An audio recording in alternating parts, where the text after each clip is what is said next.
Have you checked your email lately? He asked. Following reprinted in its exact form. Kidney transplant is very expensive here, so I want to transfer her back home to have the surgery implemented. I really need to take care of this now, but my credit card won't work here. I traveled with little money due to the short time I had to prepare for this trip, and never expected things to be. My first reaction was relief that everyone in our family and many of our friends were not only alright, but smart enough to know a hoax when they see it. My second reaction was how wonderfully funny the mail was. I would definitely give the hacker kudos for creativity and chutzpah. But I think anyone who knows me also knows I don't have a cousin in the Philippines, and I would never capitalize the word kidney unless it was in a title or the first word of a sentence. Okay, maybe they wouldn't notice this. Add to this the fact that my husband is a physician who would certainly know about kidney disease and would be in close contact, if not with me, on the trip. So I was feeling pretty certain that no one I knew would send money to the Philippines. Then I got an email from a high school friend who moderates a classmates blog for the men and women from my graduating class. She had heard from several people who were concerned about me. I had not been in touch with them for many years, so they knew nothing about my present circumstances. And then I understood how this plea for money could be effective. Almost everyone who called and emailed suggested that I change all my passwords. So I got to work. First there was the internet search engine, then my email, and finally my blog. With my husband's help, I managed the first two, but the blog threw me. Every time I tried to change it, I would get the wrong message. Finally I checked my handy notebook of important phone numbers and called the help desk.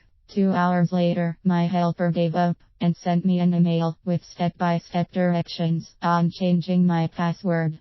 I really didn't blame him. He wasn't the first help desk to give up on me. Then I called my in-house help desk, my husband. He was in the next room and couldn't very well walk away. After 54 years of marriage, he was stuck. At one time, I knew more about computers than my husband. Our son had introduced the first computer into our house when he turned 13 and was flush with gift money after his bar mitzvah. He wanted to spend it on a computer.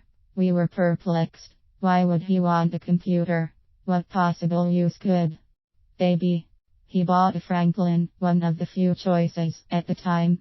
I wasn't very interested until I learned that you could not only write on the computer, but you could even make changes and corrections. I could throw out my case of whiteout. I could forget cutting and pasting.